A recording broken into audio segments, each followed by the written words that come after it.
Ei galera, hoje é dia de vídeo do glossário do Tese 11, quando a gente explora alguns conceitos que são úteis para a gente entender melhor a realidade ao nosso redor. E hoje nós vamos com um conceito que tem muita relevância para o contexto brasileiro e do sul global em geral. Nós vamos com R de racismo ambiental.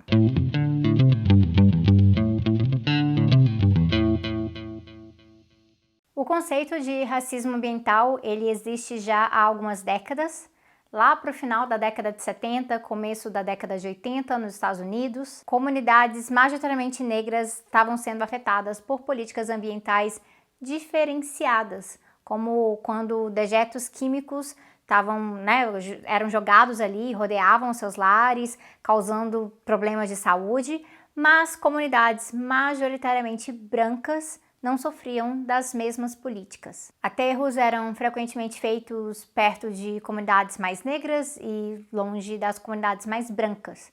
E aí isso começou a chamar a atenção de várias lideranças negras que foram articulando essas práticas de políticas públicas racistas diferenciadas com uma perspectiva ambiental mais ampla. Então, de como a destruição da natureza tem impactos específicos sobre povos racializados. Então tem vários nomes da época que foram articulando o conceito de racismo ambiental, tanto na luta por direitos civis, quanto no espaço da justiça ambiental. E aí aqui se trata de justiça tanto no sentido socioambiental amplo, quando a gente fala, por exemplo, de justiça social, mas no sentido jurídico também. E um nome que vem à mente e que ainda é muito ativo nesse debate é o do professor e sociólogo Robert Bullard.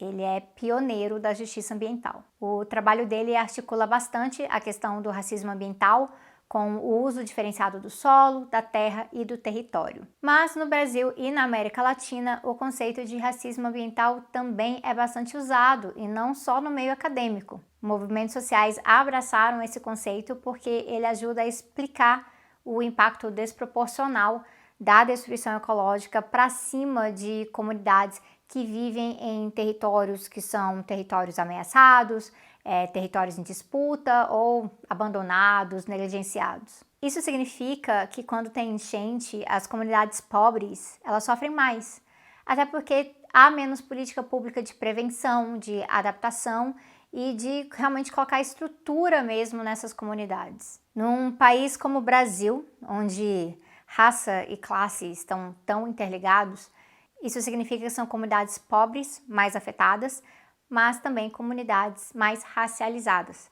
Então, mais pretas e pardas, mais indígenas, mais quilombolas, mais campesinas, mais ribeirinhas. São comunidades que contribuem muito pouco para o problema, mas são muito mais vulneráveis para as consequências. E muitas vezes comunidades que têm a solução para muitos dos problemas. A Tânia Pacheco, que trabalha bastante com o cenário de racismo ambiental no Brasil, ela chega a explicar que como a marginalização de povos no nosso país, ela está muito interligada com o racismo estrutural, assim, no geral, isso acaba com que, em certos casos, isso acaba transcendendo a cor. Porque, por exemplo, a comunidade ribeirinha, ela seria vítima de racismo ambiental porque, mesmo que ali também tenham ribeirinhos brancos, a sua vida no território, ela é uma vida que é vista pela sociedade de forma inferior, exótica ou de pouco evoluída, ou seja, de uma forma com elementos muito similares à visão racista em relação a comunidades indígenas e quilombolas no país. O racismo ambiental vai e coloca tudo no mesmo bolo. E aí nós vemos o quanto a noção de território é muito importante para entender o racismo ambiental. Então não só terra, mas território. Território é mais que um pedaço de terra. Território tem a ver com as vivências dos povos que se articulam de um jeito peculiar, específico naquele espaço, em relação ao ecossistema também daquele espaço. Então, é onde entra a questão de que são os povos indígenas que mais preservam e conservam a natureza no Brasil, mas também são muito vulneráveis, sendo perseguidos, assassinados e com o Estado tentando arrancar mais direitos ainda, né? com o Estado se recusando a demarcar os territórios como deveria fazer. E essa é uma dinâmica que atravessa espaços urbanos, espaços rurais, espaços de floresta.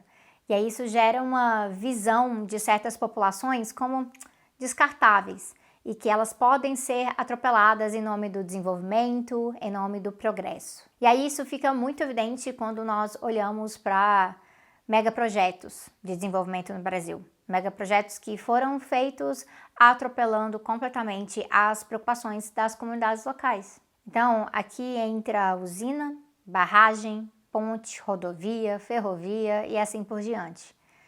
E isso faz a gente se perguntar se seria a mesma coisa, esse atropelamento, se seria a mesma coisa se esses projetos fossem impactar negativamente comunidades mais brancas e de classe mais alta. E aí com isso eu vou fechar para vocês com uma definição específica de racismo ambiental, que é a da Selene Herculano, para ajudar na compreensão. E todos os artigos, tá tudo na listinha de referências, tá bom? Bora lá. Da definição, ela diz assim: racismo ambiental é o conjunto de ideias e práticas das sociedades e seus governos, que aceitam a degradação ambiental e humana com a justificativa da busca do desenvolvimento e com a naturalização implícita da inferioridade de determinados segmentos da população afetados: negros, indígenas, migrantes, extrativistas, pescadores, trabalhadores pobres, que sofrem os impactos negativos do crescimento econômico e a quem é imputado o sacrifício em prol de um benefício para os demais. Esse finalzinho aí pega, né? Isso nos faz refletir sobre o sistema econômico e quem é tratado como mais sacrificável nesse sistema. E no momento global em que a coisa vai apertando mais ainda, numa era realmente de extremos, potencializada pela mudança climática, bom, é urgente inserir o debate sobre racismo ambiental na hora da gente estar avaliando as populações em risco e as medidas que precisam ser tomadas. E isso também é essencial para a gente repensar o que a gente entende como desenvolvimento, o que a gente entende como progresso, o que a gente entende como qualidade de vida. Será que tem populações sendo sacrificadas nesse processo por conta da sua perspectiva do que é melhor para todo mundo? Não se esqueçam de conferir as referências e eu vejo vocês em breve.